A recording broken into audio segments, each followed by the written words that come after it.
This is my 1987 Jeep Cherokee Xj, and even though it's 35 years old, it's pretty new to me. In the last video, we just barely got it running because it caught on fire and the vacuum harness melted away. So there was a really high idle and there was super bad gas in the gas tank. So in today's video, we're gonna see if this thing is actually roadworthy, get it on the road, and get to the gas station. So let's get to work. Now, we've obviously got to fix that vacuum harness. That's the first thing we need to do. We got to bring that idle down and get this thing running to operating temperatures and conditions. So that's the first thing. We've also got to come up with a way to salvage or repair or replace that airbox. We're going to take a closer look at that because that was melted. I've got to flush the clutch. Hopefully everything's good there. The brakes.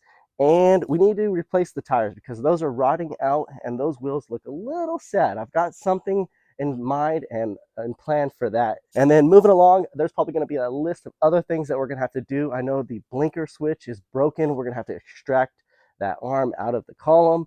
And there's just another list we might be adding or subtracting to this list. So let's get to work. We have plenty of work to do in this video. Let's get to it. All right, so I've got the new vacuum harness. Picked this up on Amazon, pretty cheap.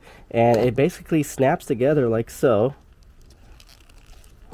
There's some clips here on both sides.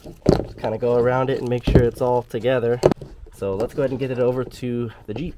All right, so I'm just finishing up installing the new vacuum harness. Basically the bulk of it sets right here onto a bracket on the intake, and it's all looking pretty good. I figured out how all this gets connected and where it goes using this map over here. It's pretty important, and you'll find these on a lot of emission vehicles that require emissions and has all these vacuum lines. This is a lifesaver.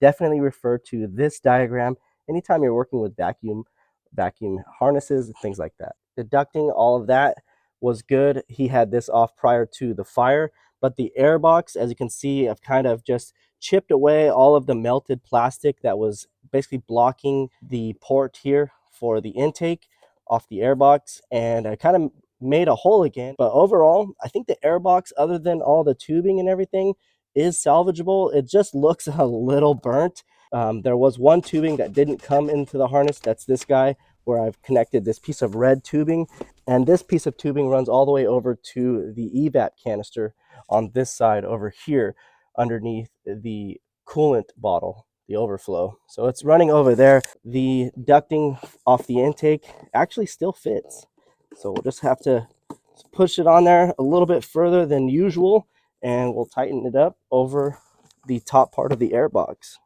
I'd say we're pretty lucky on that part because I was looking on Dead Jeep and eBay and things like that for a replacement airbox, and they're roughly in the $200, $250 range. And if we can continue to reuse this airbox, that's going to save us a lot of money on this project. So the vacuum harness is done and the airbox is complete. Let's go ahead and start working on the clutch.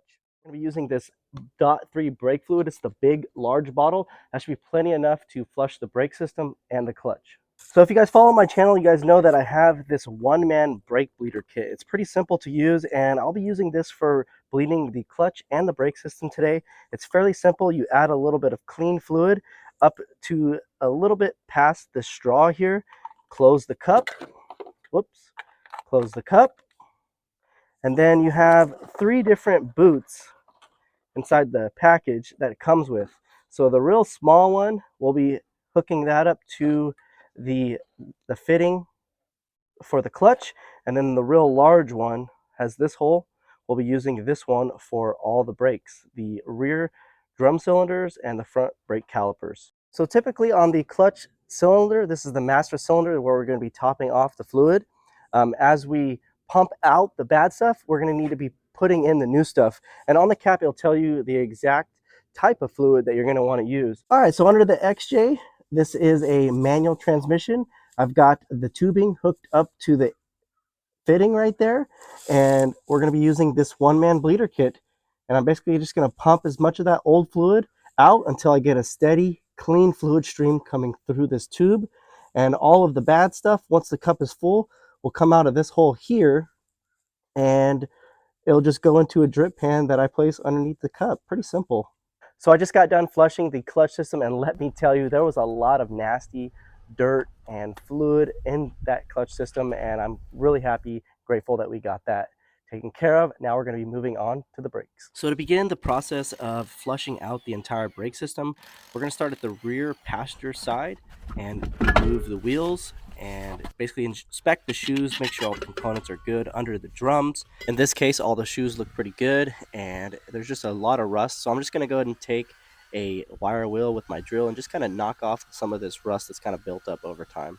And then we'll loosen up the fitting, the bleeder screw at the wheel cylinder, and basically top off any fluid at the master cylinder and start pumping all that old stuff out. And then once this one is done, since I'm already here, we'll go ahead and throw on our new wheels and tires. Now these aren't new, they came actually from our Jeep JKU. I've also got some adapters, some 4.5 inch to 5x5 wheel adapters. These are the 1.5 inch space by Rough Country. We'll go ahead and put those on and put the wheels back on. This is going to be the front passenger side. You can see there's a lot of debris, buildup, spider webs, and things that just collected over time. This thing's been sitting. We'll just go ahead and clean that off, knock all the rust off on this one. Brake pads look good in the caliper. The rotor looks good. Just a bit rusty from sitting over time. We'll go ahead and clean this up real good, get that caliper bled, and then we'll move on over to the driver's side. Same as the rear, we'll do to the front.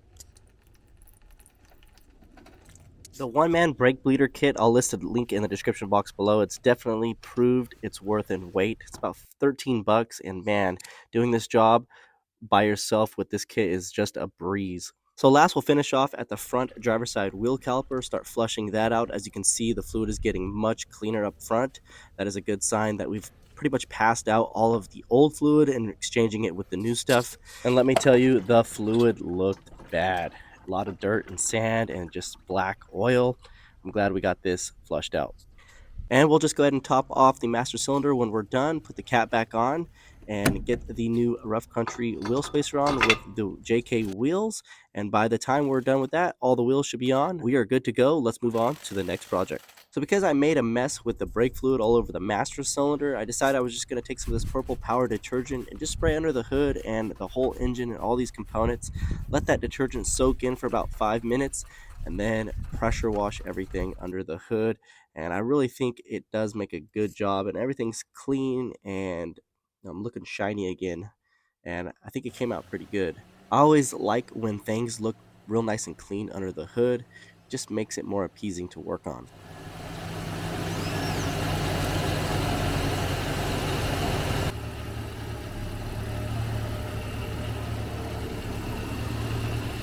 Alright, so we flushed the clutch fluid and the brakes. We've also got those drums in the rear adjusted. We've also put the wheels on. Now we need to take this thing to the gas station and get some gas in the gas tank. It is running and I got to get it some gas in it. So we are headed to the gas station. So come along with the ride. Oh, let's see. I'm afraid to.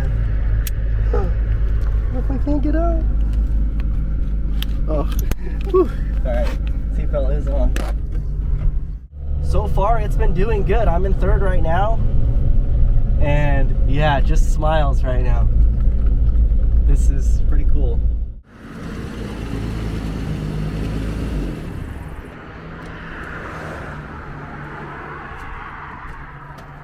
All right, we're at the gas station, and I picked up this octane booster. Let's go ahead and put it in the tank.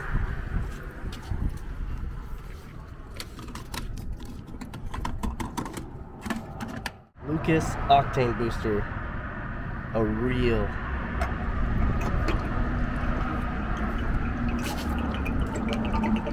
All right, so it's a new day and we've learned quite a bit about the XJ since we've got that new gas in the tank. The gas gauge is working, but there's a little bit of cosmetic things that are super critical when driving out on the road. So one of those things was the turn signal arm. Now on these 87 turn signal arms, they can easily break off. The shaft breaks off, and I actually picked up a new one that we're going to be installing today. But first, I had to extract the old piece that broke off inside of the column here with a 16th and a 5/32 drill bit and an easy out.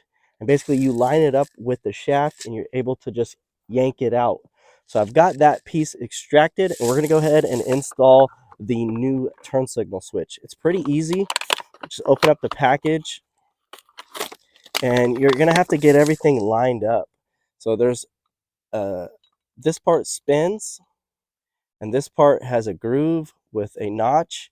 You'll just have to get it all lined up. So it's right now, everything should be in the off position, and then you just have to push it in there like so. Find the slot, get it all lined up, and there you have it. So we should be able to have it, and it's in nice and secure. You've got your windshield wipers. Everything is now your mist on, off, high and low beams. So I'll go ahead and check that all later, but that's basically how you install it. And if I want to take this off, I just pull it out straight out to take it off and push it straight in to put it in. So pretty simple fix, and we're back going with the turn signal. I came out this morning and I found a big puddle of transmission fluid underneath the Jeep. Let's go ahead and check that out. So here's the puddle of fluid on the ground, and you look right above it. It looks like the tail shaft housing seal on the transfer case has gone bad. So I'm going to go to the parts store and we'll just go ahead and replace it. Drive shaft out. Got back from the parts place, getting ready to remove the seal on the extension tail housing, and started unbolting the tail housing because I noticed it was a little bit loose, and then I saw a hairline crack here. So I started unbolting it, and the unit literally fell apart. It was cracked and it was broken. All right, so I've got the tail shaft housing right here. This is the extension on the back end of that transfer case. Everything looks good, pretty good, and I actually found this on Amazon for about 39 bucks, so pretty inexpensive, but this Jeep is definitely pinching the pennies out of us. Also picked up a new seal, $6.99 from my local auto parts. We're gonna go ahead and drive the new seal into the housing, but before I do that, I'm gonna add some grease to the back side of the spring. That way it doesn't jump out of there on us. So I've got this piece of cardboard. I'm just going to set it down flat here, and I've got this socket, set it inside here, and I'm just going to strike it until the seal seats. Make sure I'm not damaging it.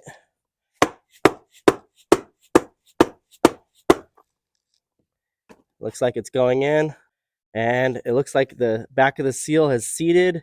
So I've got this gasket maker here. We're going to put that on all around the bolt holes, about a 1/4 inch bead all the way around. And we'll go ahead and put this on to the Jeep. And so I've got the surface on the tail housing all cleaned with the Scotch-Brite pad, and then we're going to go ahead and set the new cone in. So I believe it goes just like this.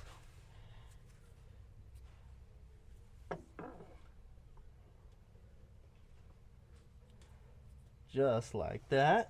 And we'll go ahead and get the new bolts ran in. You have to put the drive shaft in with the tail housing.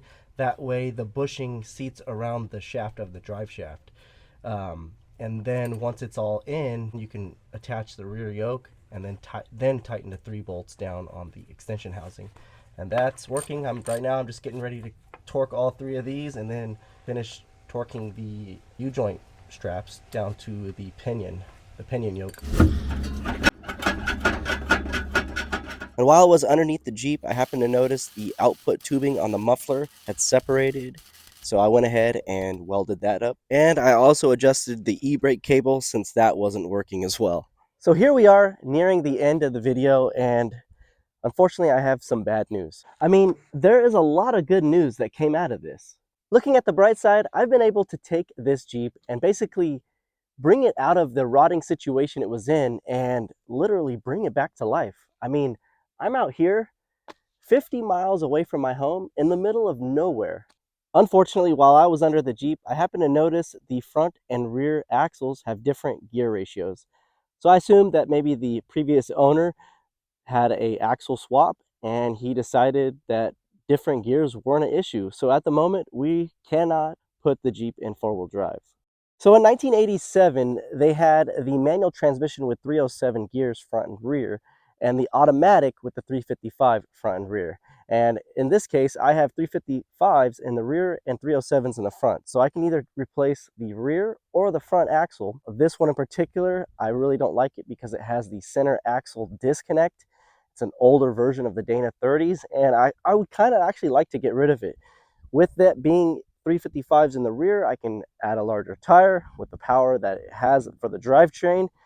We could really make do with the 355 Dana 30 improved, or even a low pinion gear Dana 30 out of a ZJ or even a WJ. So with that being said, feel free to leave any comments in the comment box below, and thank you for joining with me working on the Jeep today. We'll see you next time.